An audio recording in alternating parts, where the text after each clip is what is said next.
The reason most of us spend money is because of how we think it will make us feel.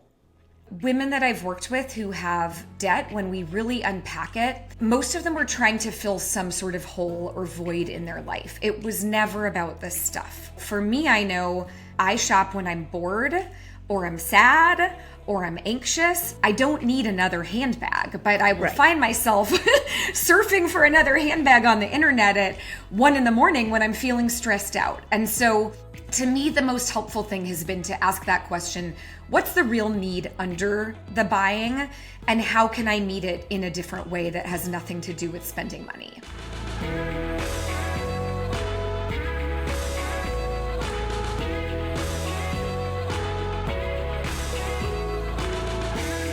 Hey everyone, I'm Jean Chatzky. Thank you so much for joining me today on HerMoney. The holidays, man, they are right around the corner, which means shopping season is in full swing. Your email box, your text chain, they're all overloaded. And while you all know I love a good bargain, nothing is better than a good bargain on just about everything. Today I want to flip the script because, and hear me out while I say something that may be painfully obvious, we actually score the best deals when we don't buy anything, when we don't buy the thing in the first place. One of my money rules from my 2012 book, the one that my husband quotes back to me more than any other, is if it's 50% off, it's still 50% on. In other words, a deal is only a deal if you really need or really want and can afford the thing that you are thinking about buying. And we are tackling this topic today, not just because it's a holiday time, not just because there are ads galore on the internet and in your mailbox and on the streets. We're tackling it because America has a bit of a shopping problem, a bit of a holiday shopping problem, and it's become a debt problem. A recent report from NerdWallet showed that roughly 28%, so a little more than a quarter of all holiday shoppers who used credit cards to buy gifts last year still have not paid those gifts off. In other words, we're still paying interest for those presents that we put under the tree in 2023. That is, well, that's kind of horrifying, actually. So today we are going to explore how to stop ourselves from buying that thing before we buy that thing, and how to get maybe creative with gift giving, with heartfelt items that will mean a heck of a lot more to the recipient than something shiny and expensive that'll be out of style in 6 months. We're doing it with Shira Gill. Shira is an expert on minimalism, on intentional shopping. I want to unpack that term, on living your values. Over the past decade, she's helped thousands of people around the world reduce clutter and create more space for what matters. Shira, it's such a pleasure to meet you. Welcome to the show. Oh, thank you so much. I'm so excited about this conversation. My favorite topic. Oh, good. At the beginning of your book, Lifestyle, do you say we need a new definition of minimalism? How do you define it? Yeah, so I love redefining minimalism because it's a term that makes most people squirm. When I tell people I'm a minimalist, I sometimes see people literally take a step backwards as if it might be catching. So I define minimalism as being radically intentional, not just with the things you own, but with how you spend your time, your resources, and your energy. So ultimately, it's about clarifying what's important to you and cutting the clutter and distraction that stand in the way. The big thing I want to drive home is minimalism to me is not about restriction, it's about freedom.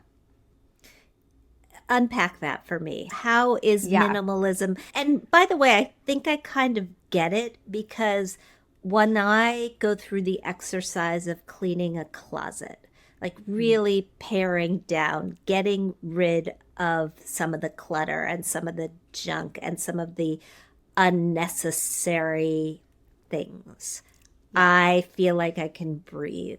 And that to me says freedom. Exactly. Yeah. So there's so many ways in which minimalism has created freedom in my life personally.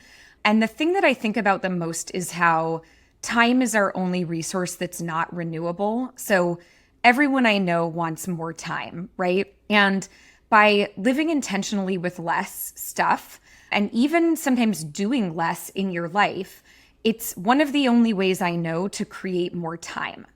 And so in my life, I'm a mom, I have two teenagers, I have a dog, I have a husband, I'm running a business, I'm writing books. There's so much clamoring for my attention. And so the way I think about it is in a world where there are so few things that we have control over, we do control the volume of things that come through the front door.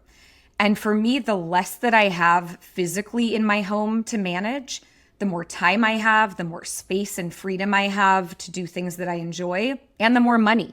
So it's like win upon win upon win. When you think about time and money as sort of the flip sides of things that you can often trade for one another, how do you decide when to save time and when to save money?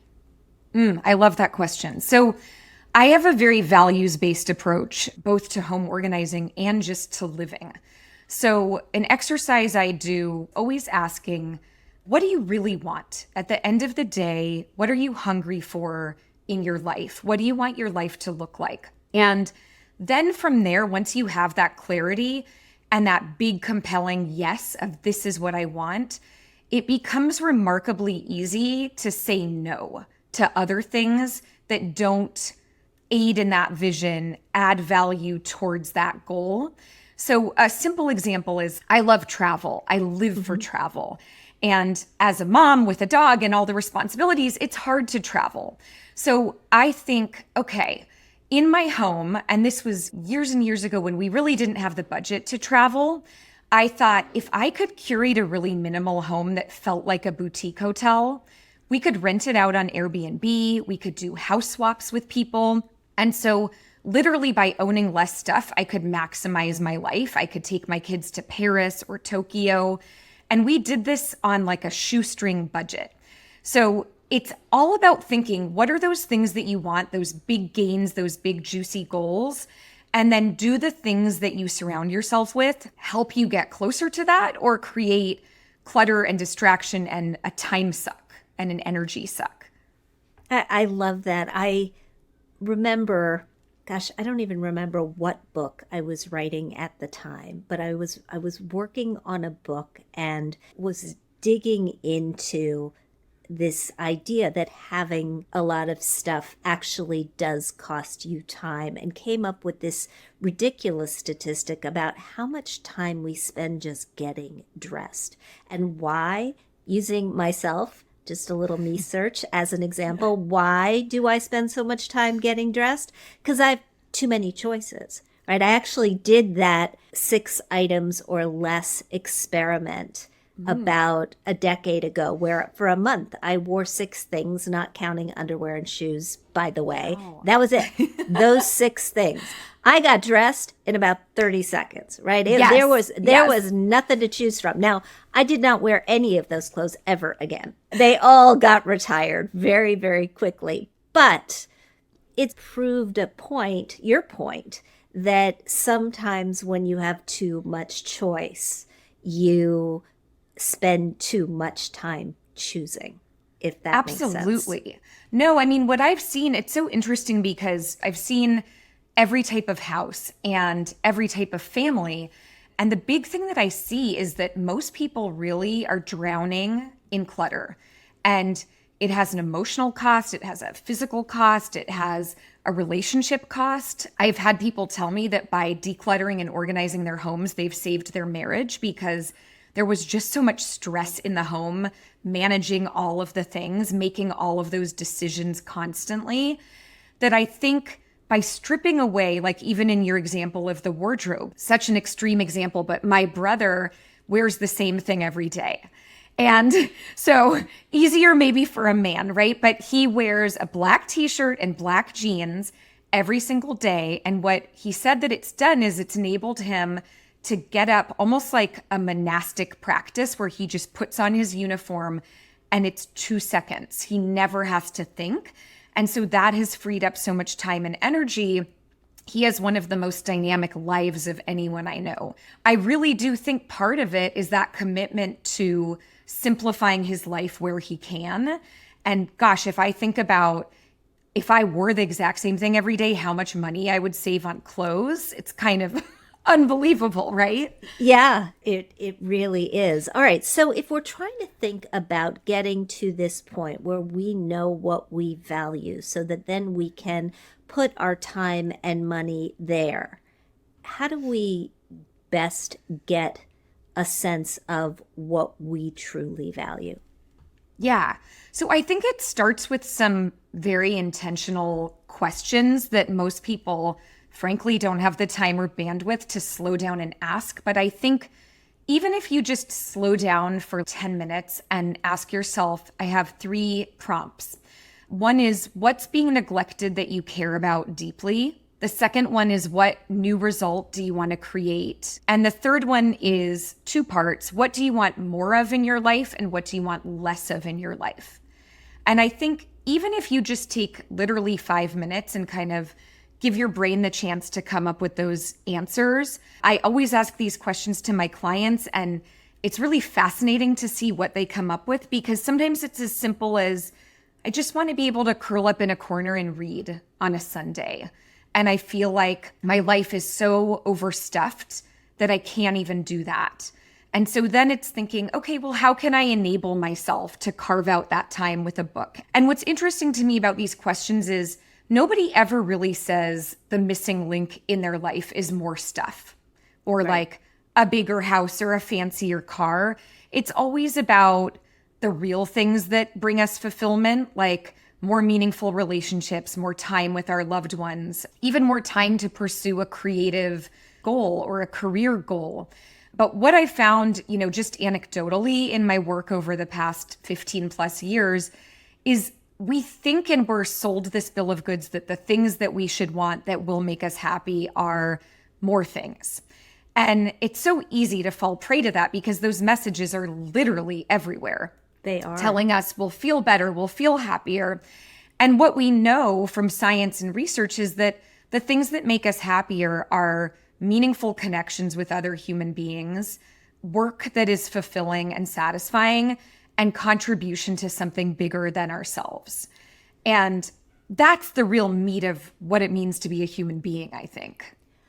Right. And this season, right, holiday season, we are often, all right, look, I, like the rest of you, indulge in a little, buy something for someone else, buy a little something for me. But if we're not doing the me part right now, if we're doing the someone else part, there is a lot of research that shows that giving to others makes us happy. That actually is good for the soul, whether you're giving a gift, whether you're giving cash, just the act of giving. So how do we line up that sort of spending with our values, with our budget, so that we don't get into a jam this holiday season? Yeah.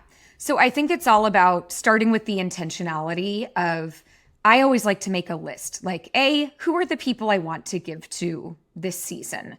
And just making the list of all the people. And that could include like the teachers at your kid's school or your therapist. I mean, it could be literally anybody, right? And after I have that list, I look at my budget. I look at how much money do I have to spend this season without getting into debt, without pinching myself or my family. And based on that amount, I then get scrappy. So I love a homemade gift. I love an experiential gift. One of the coolest gifts I've ever heard of is I had a good friend who was diagnosed with cancer at 8 months pregnant with her 3rd daughter. Oh, man. And I know. And her friends and colleagues got together and they said, we want to give you a get it done day. And we're going to show up with all of our skills and all of our random talents, a bucket of paint, a donation bag, a hammer and nails, and we just want to help you with anything you need help with.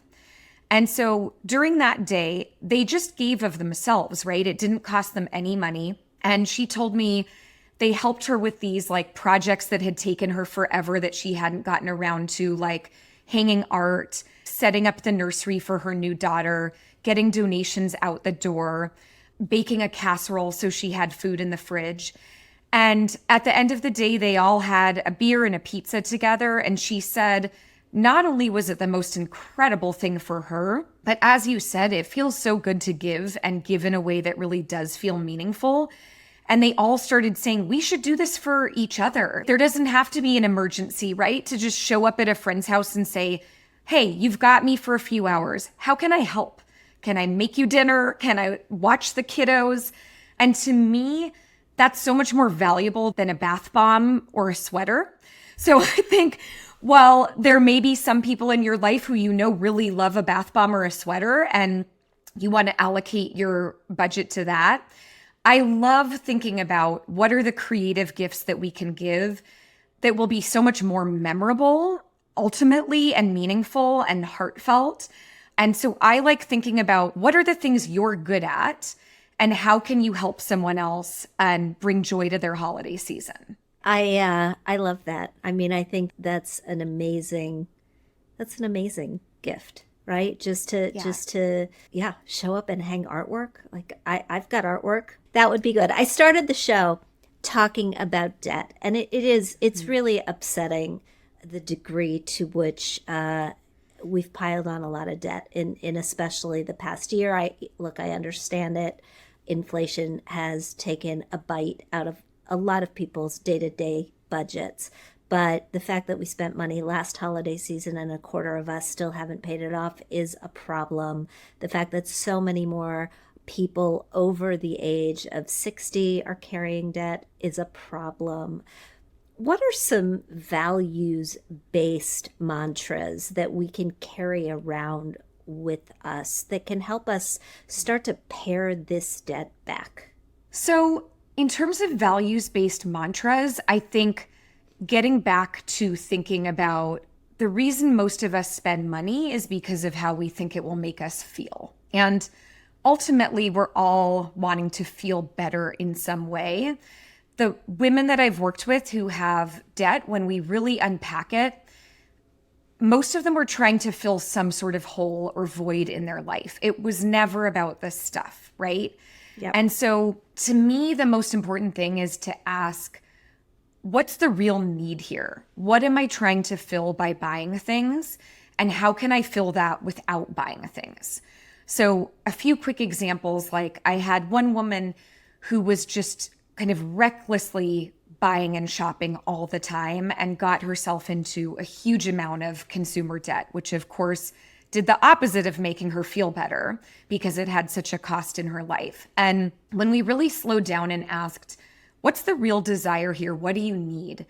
She identified she had been an attorney and then she had had 3 kids and kind of put her career on the back burner.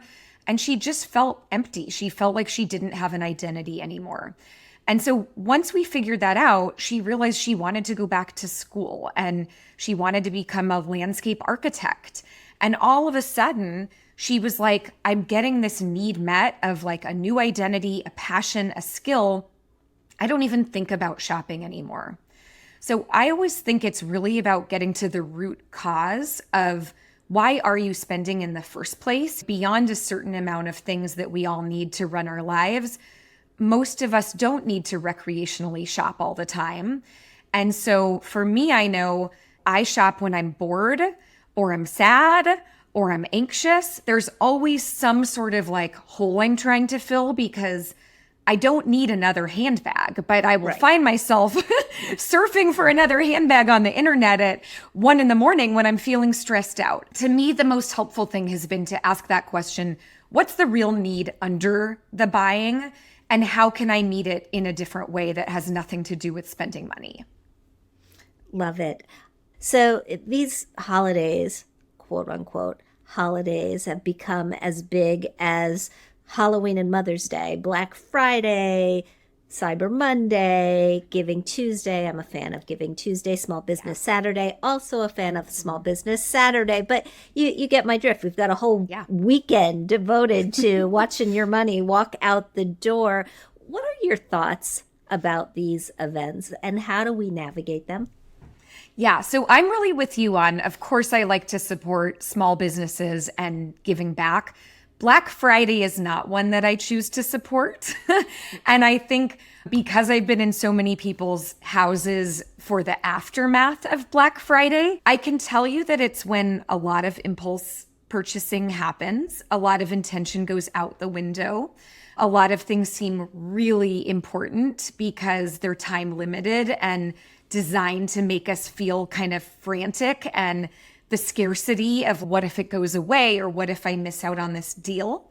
So I boycott Black Friday. I spend Black Friday with my family taking a hike and spending the day in nature, and then we go see a movie. And that has made my life a lot easier. I encourage others to, if you do want to partake in Black Friday, you've got to have a list of specific gifts you're looking for. You've got to have a budget for each one so you can really stay focused and grounded and not buy anything that's not on that list. I always think like a sale is not really a good deal if you don't need the thing in the first place, right? Agreed. And all of the deals ultimately have a cost if you're bringing home more than you actually need or can manage. And somebody said to me something that really struck me. They said, all of those piles of things used to be time and money.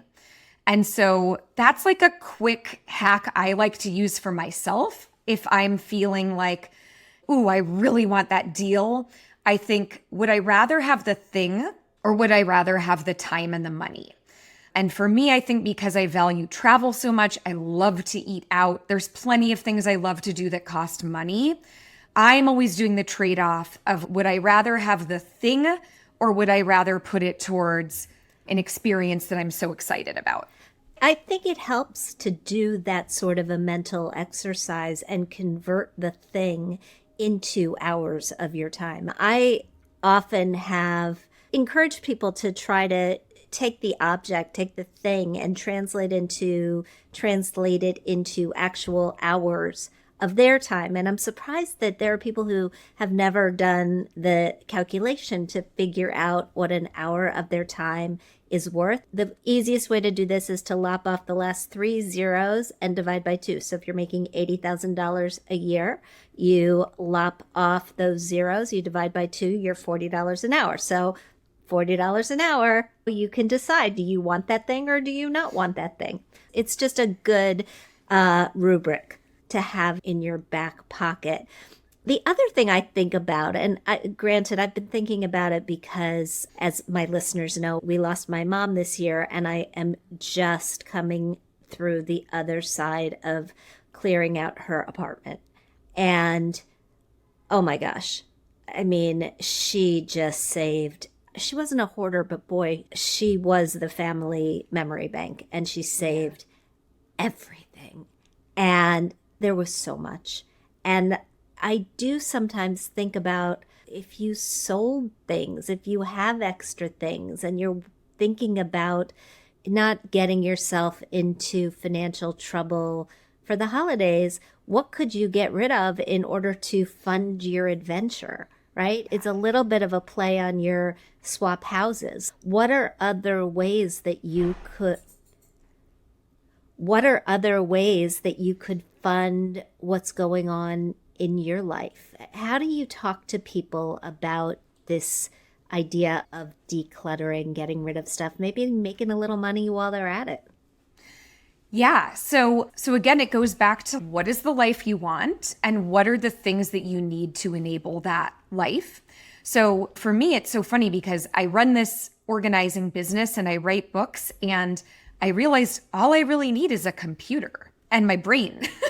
Right. And so I used to have a whole office, and then I have 2 daughters. They wrote a very convincing essay on why they each needed their own room. So a few years ago, I gave up my office and I had everything. I had paperwork and filing cabinets and gear. And in that process of kind of whittling down to now working at the dining room table, I realized, in fact, in order to run this creative business that I love, all I need is what's right in front of me. So I have my microphone and my headphones, my laptop, and my brain. And so I like to ask people, like, if you think about the life that you want and the career you want, what are the things, what are the physical items that you need in order to be able to facilitate those things? And it's a shocking exercise because it's usually far less than you might think. Even for something like people who want to host and have beautiful dinner parties, maybe it's having a handful of platters and some nice wine glasses, but it's typically so much less than we actually own without buying anything or adding anything to the table. So I love to start with that with people is, what are the things that you want in your life and what do you need to do them? And people are just stunned at how little that actually is. Yeah, it's amazing. I don't have an office either. I work all over my house, but I don't really have a separate place where I park myself every day. Yeah. And that's freeing in and of itself because I have what you've got. I've got a microphone, I've got a laptop. That's all you need. Yeah, business in a box. Exactly. This has been an amazing conversation. If you were to leave us with 3 tips for getting through this holiday season without stress, without debt, and happier on the other side, what would they be? So I would say, number 1, make your list and make your budget. Who do you want to give to and why? Do you like your reasons? And how much do you want to spend that you can spend without going into debt? Number 2, I would say make a mission statement for your holiday season. And I like to do this with my family. So I sit down with my husband and my girls and I say, what is everybody hungering for this season? What do we all really want individually and as a family? So often we'll decide we just want to take a family trip. This year we're taking a road trip to LA and we're going to see movies and go see friends. And we're doing that instead of the traditional presents under the tree because that's what we all agreed on. So I would say both individually and as a family, decide what's our mission statement for this holiday season? What are we hungering for? And how are we going to create it? And the third thing, I would just say explore experiential gifts. My favorite gifts I've ever received have been edible, experiential. Somebody once shipped me ice cream on dry ice from Madison, Wisconsin. Goldbelly is my favorite resource for the holidays. You can send someone a deep dish pizza from Chicago or a bagel and cream cheese from New York. So whatever your or their favorite comfort food is, to me, there's no better gift. So really thinking outside of the gifting box. What can you do that's skill-based or experience-based or consumable in some way that's sure to delight the people in your lives and probably will cost a lot less money? I love it. Although when I'm sending ice cream, I am sending Grater's ice cream from Cincinnati because the chips are the size of a small child's fist in the chocolate chip and the dark cherry chip and the black raspberry chip. It's off the hook. Shira Gill, thank you so much for a great conversation. Happy holidays to you and enjoy LA. Sounds amazing. Thank you so much. This was such a treat.